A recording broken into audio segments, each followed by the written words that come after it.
Well, thanks for having me here.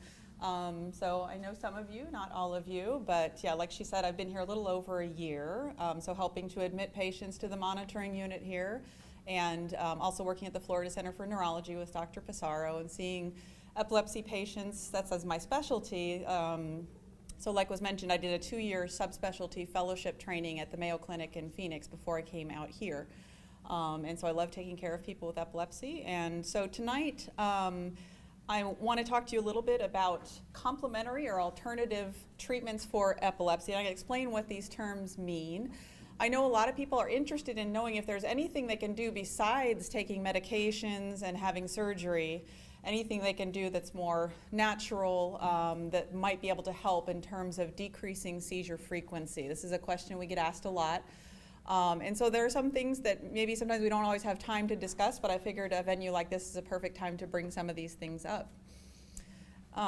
So to start with, I just want to get some definitions out of the way. So you might hear the term complementary medicine or alternative medicine or treatments or therapy. And what do those mean? There's a distinction between what's considered complementary medicine and alternative medicine.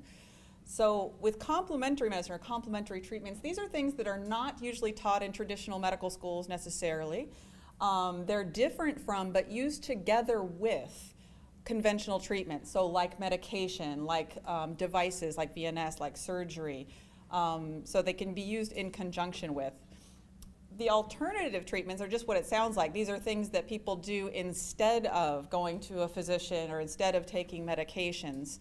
So what I kind of want to stress from the get-go tonight is that my recommendation is that for epilepsy, for the vast majority of people with epilepsy, it's not really about alternative treatments, but complementary treatments. Because I don't want anyone to think that any of the things that I present tonight, the things that I discuss, are going to replace your medications and things like that. But it might, they might help, so they're worth discussing. So how are they different, the complementary treatments from conventional ones? So conventional therapies are the ones that are studied using a scientific method. We know a lot about how these treatments work, why they work, what side effects they have, what people benefit from them and what people don't. These are things that have gone through rigorous kind of scientific investigation. Results have been published in scientific journals. These are the things we learn in medical school, kind of in a traditional medical school format. And these are things that, especially medications, these are the things that go through scrutiny by the Food and Drug Administration, the FDA, to make sure that before they become available for use by the general public that they've been tested, and we know that they're safe, and we're pretty sure that they're effective enough to make any potential side effects worthwhile. On the other hand, complementary or alternative therapies often haven't been studied this way. There's a lot of maybe anecdotal evidence. In other words, people just saying, oh, I know this person and it worked well for them, or this small group of people did it and it seemed to work well, but less rigorously studied. We know less about them. We don't know necessarily whether the risks outweigh the benefits. The benefits outweigh the risks of taking these alternative treatments, and they haven't gone through a rigorous review by the Food and Drug Administration. So especially things I'll talk about towards the end, like herbal supplements, things like that. There are lots of things you can find online that will make a lot of claims, and they're not necessarily true claims, and things that haven't been through kind of a scientific study. You're never sure what you're going to get with those. However, the other point I want to make is sometimes these alternative treatments can be beneficial. So they're worth considering and thinking about critically. So just a few things I wanted to touch on tonight that may be things that you've heard about or thought about or even talked about with your physician in the past that might help with reducing seizure frequency. So some of the things I'm sure you probably already are aware of are strategies to improve sleep. This is, sleep issues are very prominent among people with epilepsy.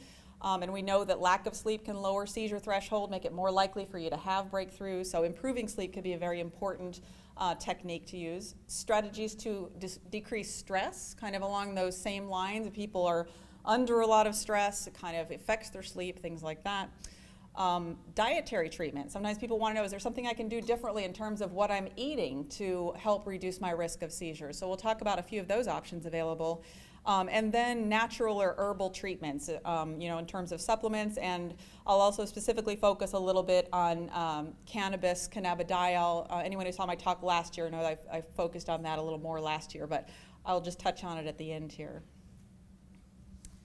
So starting with strategies to improve sleep. Again, this is something that's a big issue for people with epilepsy, but it's a big issue for everyone. And a good night's sleep is so important for everyone's health and well-being, being able to focus, be mentally sharp. A good night's sleep is key.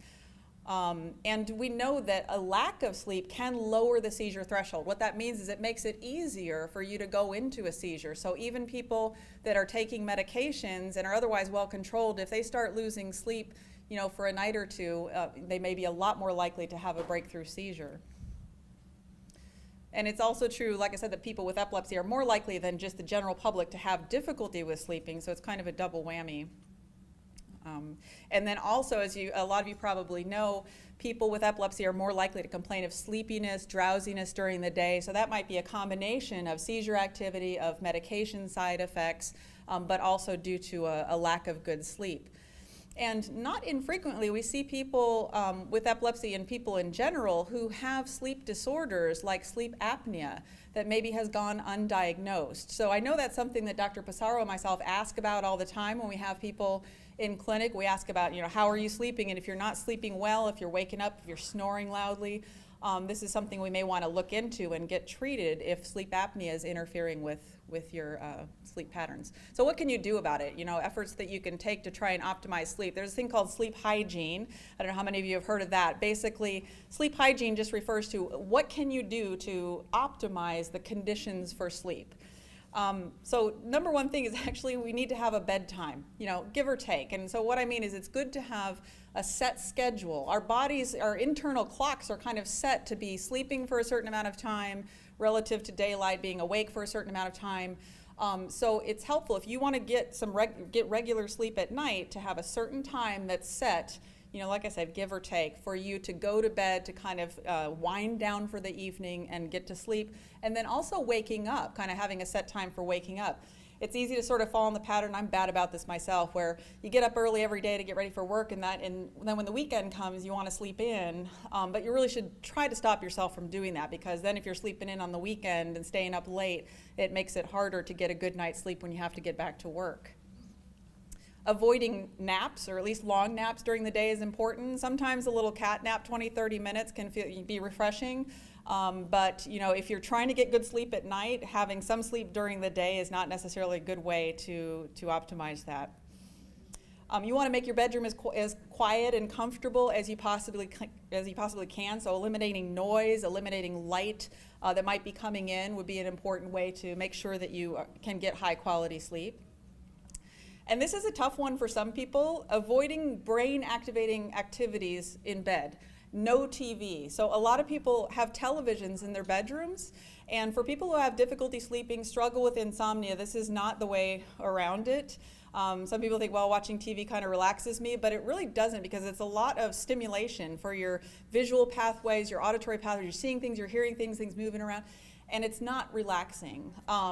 If you take it to the extreme, some people even recommend you shouldn't read books in bed. I would say if it's a relaxing book, like something that's not too activating, like I wouldn't recommend a murder mystery or a thriller that's going to be keeping you on the edge of your seat while you're trying to fall asleep. But something relaxing, I think, to read is certainly a better option than watching television in bed.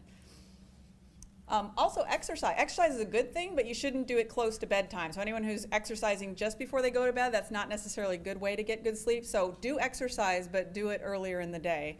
And I know that's tough to do, especially if you're working and you don't want to get up at 4 o'clock in the morning to exercise. But alcohol, avoid that before bed. The common thought is that, well, if you have an alcoholic beverage, it'll relax you and help you fall asleep.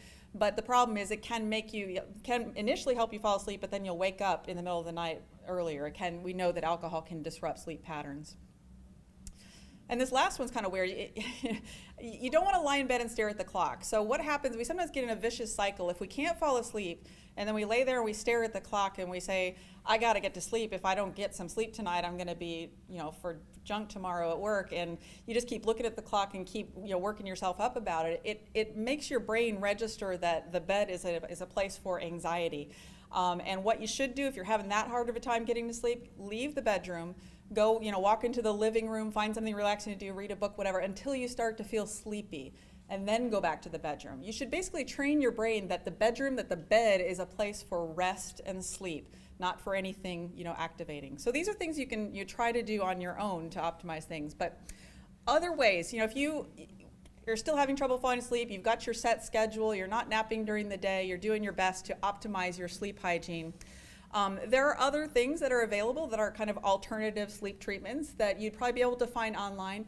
I'm not going to have time to go into each of these things in detail right now, but I'll just kind of put the words in your mind so you can think about them.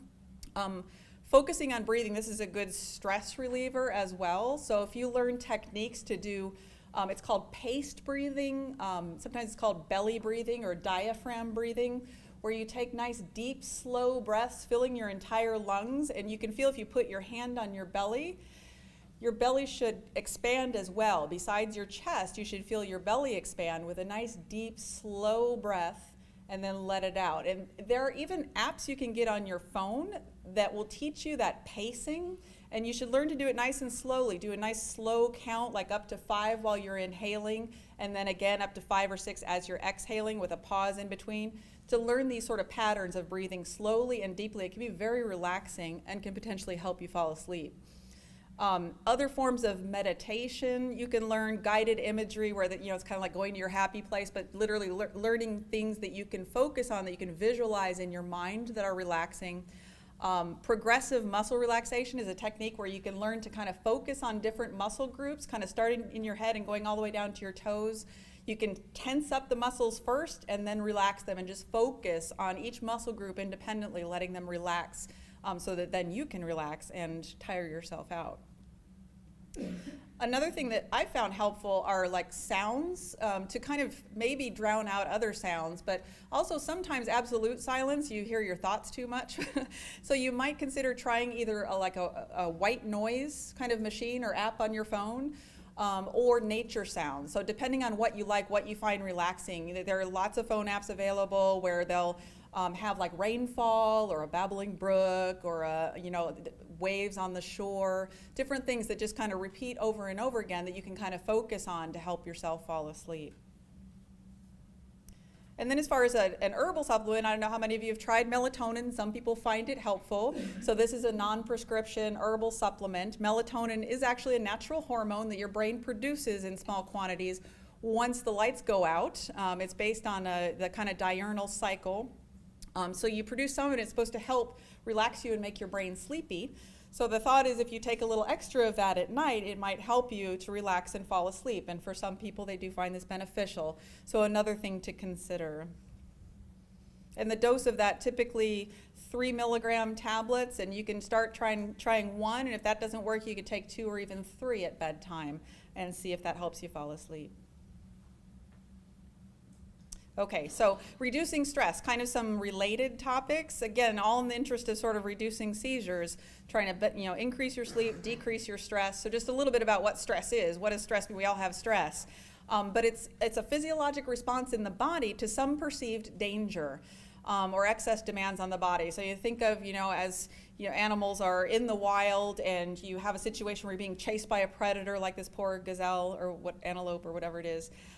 It's under a lot of stress, and for that reason, it's in its best interest to ramp up its heart rate and get lots of blood flow to the muscles. And so there are certain hormones that are released, adrenaline, cortisol, these things that help ramp everything up, that fight or flight response. The problem is, in our modern day and age, stress is we feel it on a chronic basis. So we're not being chased by lions anymore, but we have stress in other ways, things that are perceived threats to our well-being that kind of make this stress an everyday thing and can make it difficult for us to relax and to sleep, and it makes our health suffer. And for people with epilepsy, unfortunately, that can mean more seizures. So what can we do to reduce stress, reduce worry, anxiety? These are common things in everyone, and especially common in people with epilepsy. So often seeing a therapist can be beneficial for this, and specifically a certain kind of therapy called cognitive behavioral therapy, if you've heard of that. It's where basically you realize that your thoughts are what kind of impact your feelings and therefore your behavior. And the idea of cognitive behavioral therapy is altering your thinking patterns, kind of going from negative thinking patterns to more positive thinking patterns. So the idea being that we can't eliminate stress from our lives. The stress is going to be there, but how we respond to it is going to be different. So people who are trained in this kind of CBT, cognitive behavioral therapy, can help you to learn other ways to deal with stress and to reduce it for your overall health. And again, this will require several sessions with a therapist who is trained in this to do the cognitive behavioral therapy. But then on your own or using other resources, you can use some of these other things, meditation, massage. I already talked to you about the paced diaphragmatic breathing or belly breathing, learning to do that, nice slow breaths, because we know it increases oxygenation and it promotes relaxation. So really training yourself, I mean, it sounds simple, learning to breathe, but we breathe all wrong often. You're not using all your lungs most of the time. Most of us take nice kind of shallow breaths. We're used to trying to hold our guts in, but you want to take nice big cleansing breaths in order to relax.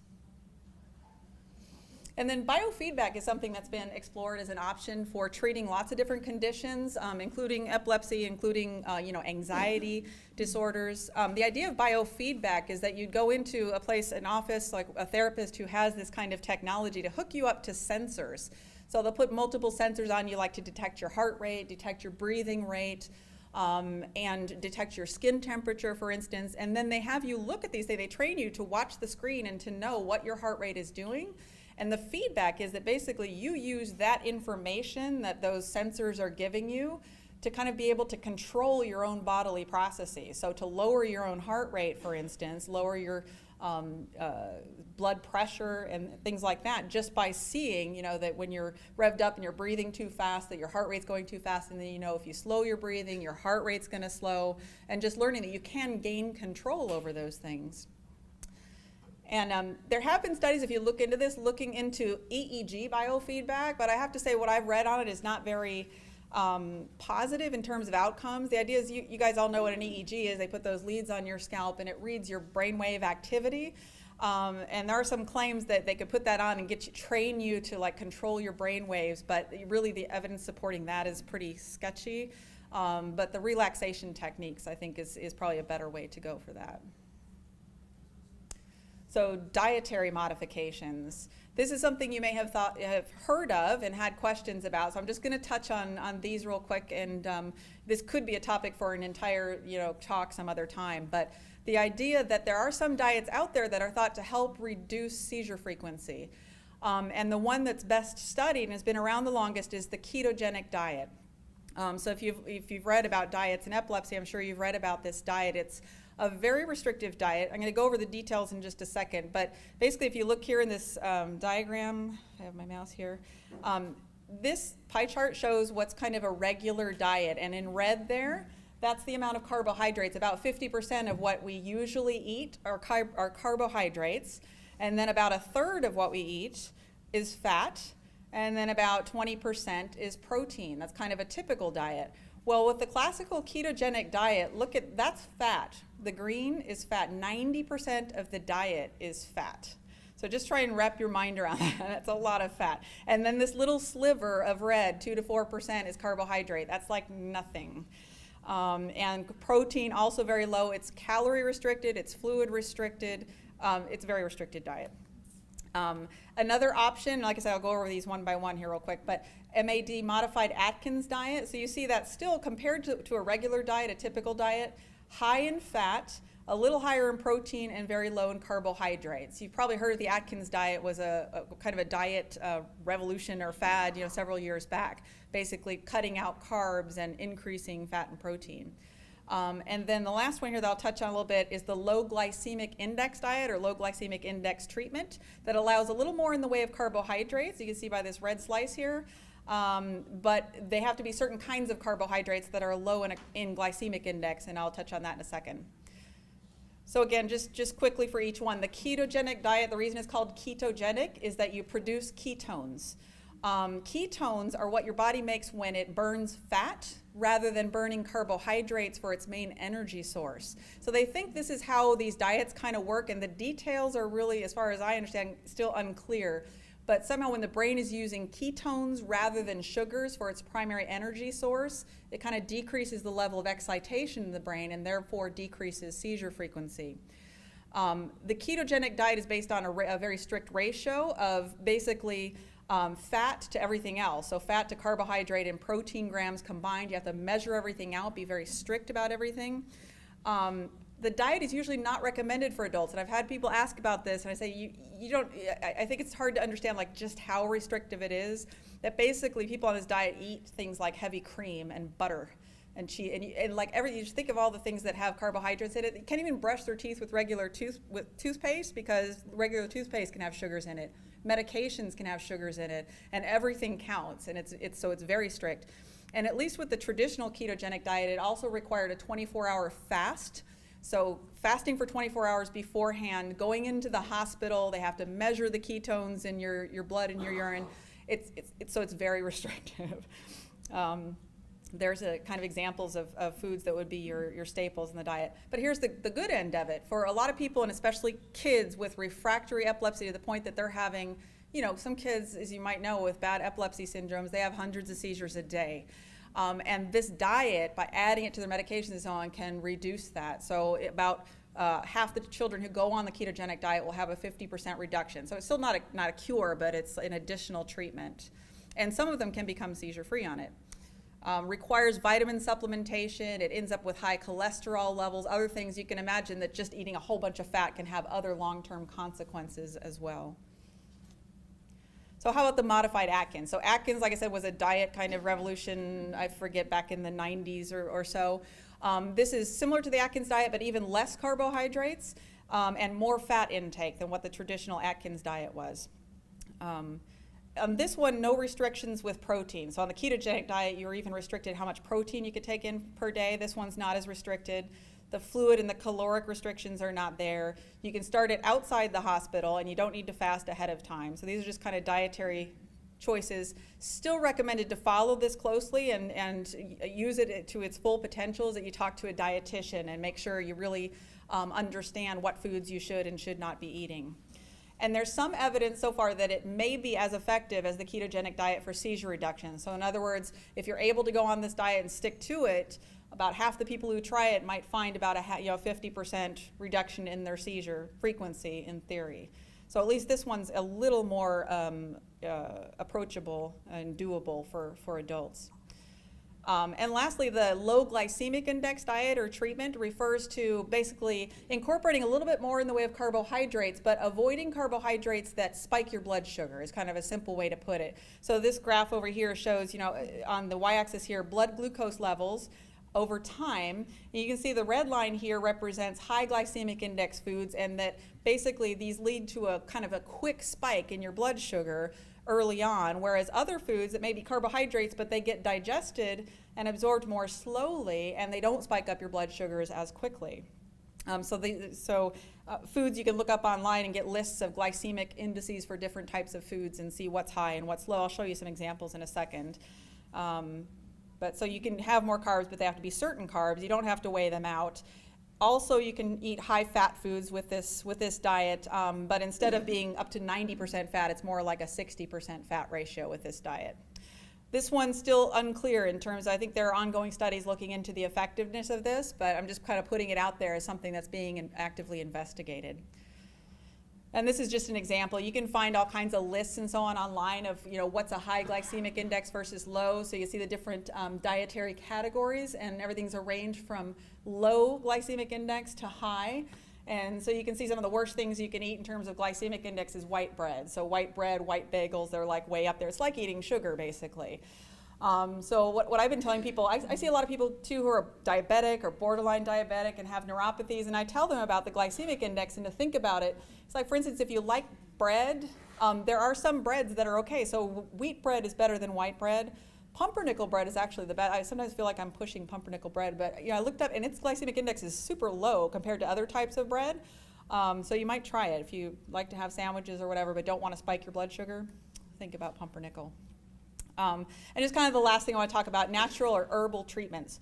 And what does that mean? If you look on the internet, you're going to find lots of things that are touted as natural or herbal supplements that will help with epilepsy. These are just a few little screenshots that I took. Passion flower for epilepsy, kava for seizures, 10 home remedies for epilepsy. A lot of things they list, and some of them even say, to cure epilepsy.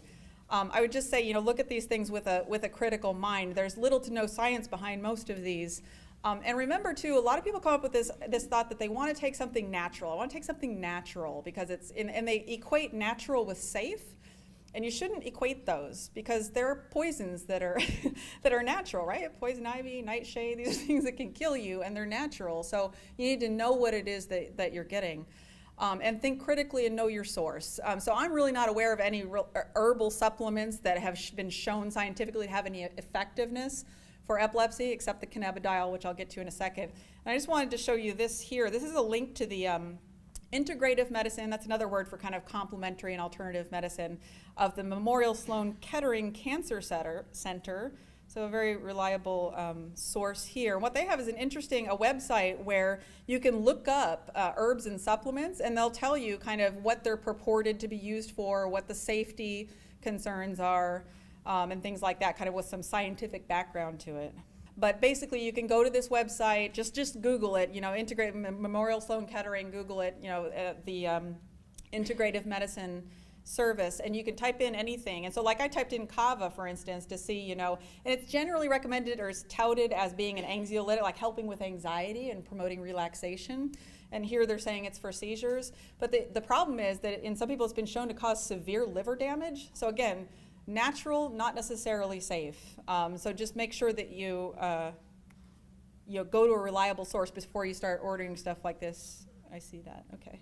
Ordering stuff like this online. So kava for liver damage, we'll skip that.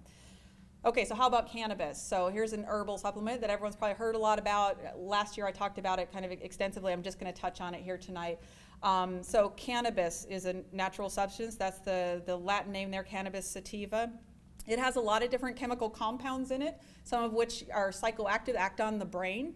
They're called cannabinoids. That's just kind of a general, term to describe the chemicals within the plant. And two main ones we know about, THC, tetrahydrocannabinol, is the psychoactive component in marijuana. So this is what gives you a high, and what makes it, what people like it recreationally.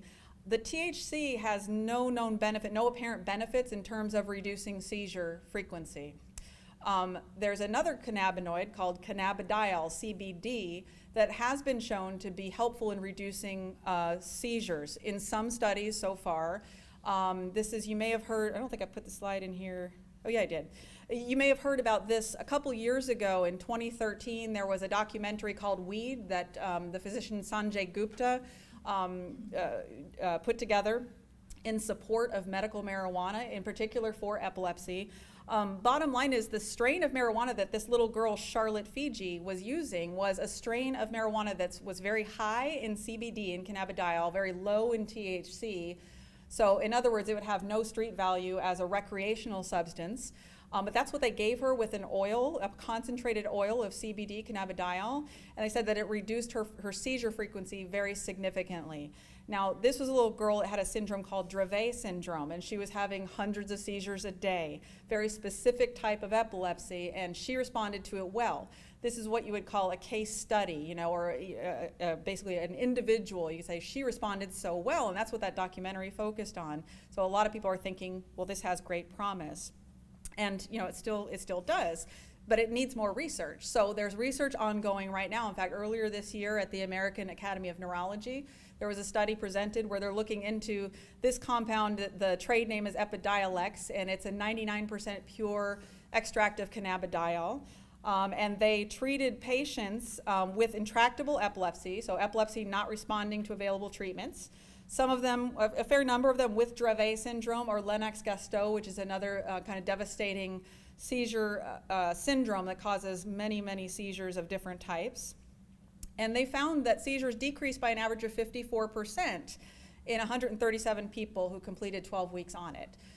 So some promising studies so far. They did find that in particular, people with this Dravet syndrome responded even better than other individuals with epilepsy. Certain types of seizures, atonic seizures, where you just kind of drop and lose muscle tone, those decreased even more than other types of seizures. And again, kind of stressing that the people with Dravet syndrome seem to respond even better than those without it. Still some side effects, but they're relatively minor. Sleepiness, diarrhea, fatigue, and decreased appetite were the most reported side effects with the cannabidiol. Bottom line is this is research that's still going on, but there's a lot of kind of hurdles. It's still, I just want to point out that marijuana and the components of it are still considered illegal by federal law. It's a Schedule I controlled substance, so technically it's labeled as having no therapeutic value and only being harmful. So there are legislators working on changing that, so at least more people can do research, can offer this as a potential treatment for people for whom it might be beneficial. And this last thing, I guess I won't try clicking on this because I know it won't work, but an interesting thing I found while I was putting together this talk is that there are a lot of places online that are now offering and selling cannabidiol oil. But be careful when you do this, because I found a site where the FDA has been sending out letters to places that do this because they've been buying the substance and checking it to see what's in it, and they're finding almost no cannabidiol in it at all. So they're marketing it as cannabidiol, saying this will help you with your seizures, which they're not supposed to do since it's not FDA regulated. So just be careful and just educate yourself if you're going to try and go down this route. So I tried to kind of cover a lot of ground an inch deep, but hopefully we'll get you thinking. Any questions? Yes. No, actually, it's a statement that Charlotte's Web cannabidiol is produced by two brothers in Colorado. Mm-hmm. And it's on their farm. They're the ones that discovered it. Right. Yeah, that's true. So it would, to be pure, we Mm-hmm. want to get in contact with them. And I do not know the name. Yeah, I don't know that contact information either.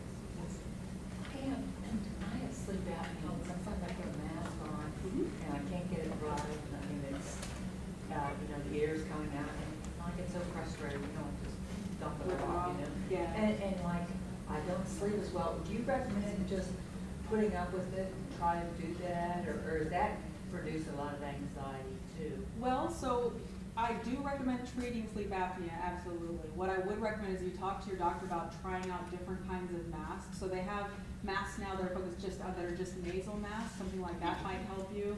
I'm sure they're working towards making less cumbersome masks, but it seems like maybe if your mask is not working well for you, it is causing you anxiety and maybe not using it enough. Think about switching the kind of mask and the strap that you're using. Well, I use it and I can, but they're, every now and then, I take it off, like Yes. last night, but I'm tired today. Exactly. So yeah, the best thing would be to use it regularly all night, every night. And again, try and find a mask that's going to work better for you. But yeah, if you have been diagnosed with sleep apnea, that's the best way to treat it, and it'll reduce your risk of heart disease and stroke, as well as give you restful sleep. Yes. In most of those diets, it was beneficial to increase the fat. Yes. If you don't want to do one of those exact diets, is it just beneficial to increase your fat, maybe reduce the carbohydrates, and You could try doing that for sure, but I think it may require more of a commitment to really kind of sorting things out, to really reduce the carbohydrates. Like just eating more fat wouldn't be enough. You have to reduce the carbohydrates too. But that is the idea. It's basically increasing that ratio of the fat you're consuming versus carbohydrates.